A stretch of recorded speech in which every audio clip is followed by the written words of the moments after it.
আসসালামু আলাইকুম। দূরেরও কাছে যে যেখান থেকে আমার আজকের এই ভিডিওটি দেখছেন, আশা করছি আপনাদের সবার ঈদ অনেক ভালো কেটেছে। আমাদের ঈদও আলহামদুলিল্লাহ ভালো কেটেছে। এইবার ঈদটা আমার 9 বছরের বিবাহিত জীবনের ছিল সবচাইতে অন্যরকম একটা ঈদ। ভাগ্নি তো বরাবরই তার বাবা মায়ের সাথে ঈদ করতে গ্রামে চলে যায়, সেইটা আসলে খুব কমন। তবে এবার আমার হাজব্যান্ড আল্লাহ পাকের আরও নৈকট্য লাভ করবার জন্য, আল্লাহ পাকের বিধি নিষেধগুলোকে আরও ভালোভাবে জানবার জন্য, বুঝবার জন্য, নিজের জীবনে অ্যাপ্লাই করবার জন্য বের হয়েছিলেন আল্লাহ পাকের রাস্তায়।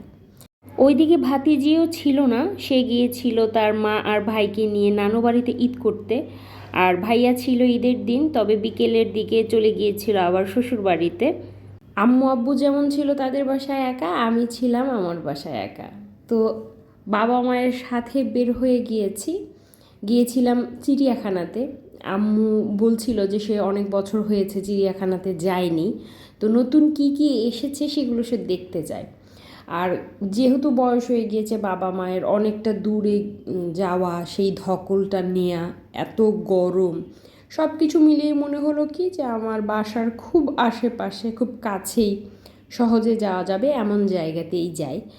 তো আম্মুর পছন্দ মতো চিড়িয়াখানাতেই গেলাম। বাঘ মামা মুখ গোমড়া করে উল্টো হয়েছিলেন। তারপর আরেকটা খাঁচাতে এসে দেখলাম যে না, দুইটা বাঘ একসাথে ছিল, একটা তো একটু হাঁটা চলাফেরা করছিল। আমার মায়ের বেশ আফসোস ছিল যে বাঘ, সিংহ, পশু পাখিগুলো নড়াচড়া কেন করে না, এদেরকে খেতে দেয় না। আমার মায়ের ধারণা হয়তো বা এদেরকে কম কম খেতে দেয়, যাতে ওরা একটু কম অ্যাক্টিভ থাকে, বিরক্ত কম করে, ঝামেলা কম করে। তো জানি না কতটা সত্য কথাটা। আর এই তো বিভিন্ন জায়গায় আসলে ঘুরে ঘুরে দেখছিলাম। চিড়িয়াখানাটা মোটামুটি অনেক বড় একটা এরিয়া, যারা গিয়েছেন তারা অলরেডি জানেন। তো হাঁটার জন্য না প্রচুর পরিমাণ মানসিক শক্তির প্রয়োজন। তো বিভিন্ন সেলগুলো দেখছিলাম, আর সবচাইতে বড় কথা হচ্ছে এত পরিমাণ ভিড় ছিল, আমার কাছে মনে হচ্ছিল যে বাংলাদেশের সব মানুষ মূলত চিড়িয়াখানায় চলে এসেছে। এই যে ক্লিপটুকু দেখছেন, এটা কিন্তু একটা সাইডের ভিডিও। আমরা খুব সকালে একদম যখন চিড়িয়াখানা খোলে তখনকার সময় গিয়েছি, তবুও এই অবস্থা। আর যারা দুপুরে গিয়েছিল, মানে আমরা যখন 1টার দিকে বের হই, 1টা-1:30টার দিকে, তখন যারা ঢোকে, পুরো চিড়িয়াখানার ওই রাস্তাটা ছিল ব্লক। মানে কি যে একটা ভয়ঙ্কর অবস্থা।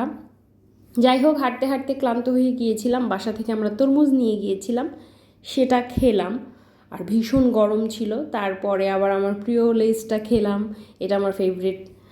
মোটামুটি আমরা সকালের খাবার খেয়ে খানিকক্ষণ রেস্ট নিয়ে মোটামুটি 10টা, 10:30 নাগাদ আমরা বের হয়েছিলাম বাসা থেকে চিড়িয়াখানার উদ্দেশ্যে।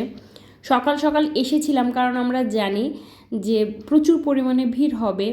আমাদের বাসার আশেপাশে এমন খুব কম জায়গায় রয়েছে যেখানে পরিবার নিয়ে কিংবা বিশেষ করে ছোট বাচ্চাদেরকে নিয়ে খানিকটা খোলামেলা জায়গায় হাঁটা চলাফেরা করা যাবে। এইরকম জায়গা না খুব কমই আছে। একে আছে চিড়িয়াখানা, দ্বিতীয়ত আছে বোটানিক্যাল গার্ডেন। আরও বেশ কিছু জায়গা রয়েছে, যেমন তামান্না পার্ক রয়েছে, ফেয়ারিল্যান্ড রয়েছে। সেগুলো না আবার খানিকটা দূরে, এবং ওই এরিয়াটা তুলনামূলক নির্জন, বিশেষ করে তামান্না পার্ক আর ফেয়ারিল্যান্ডের এরিয়াটা। তবে চিড়িয়াখানায় ঘুরতে বাচ্চারা বিশেষ করে ভীষণ পছন্দ করে, তো আর ম্যাক্সিমাম বাসাতেই বাচ্চা রয়েছে, তাই সবারই একটা আকর্ষণ থাকে যে চিড়িয়াখানায় আসা।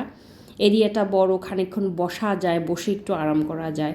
তো এটাই হচ্ছে উদ্দেশ্য চিড়িয়াখানাতে আসার। তো ঘোরাফেরা কমপ্লিট করেছি, বসেছিলাম, তারপর কিছুক্ষণ রেস্ট নিয়ে তারপর আবার বের হয়েছি, রিকশায় চড়েছি।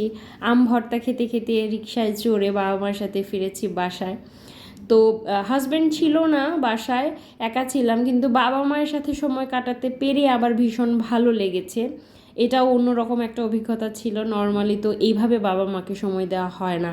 বাবা মায়ের সাথে আমি কত বছর পর যেভাবে বের হলাম আসলে জানি না। ঘোরাফেরা শেষ করে ফিরছি বাসায়। আজকের এই ভিডিওটি এই পর্যন্তই। সবাই অনেক ভালো থাকবেন। আজকের মতো আসছি, আল্লাহ হাফেজ।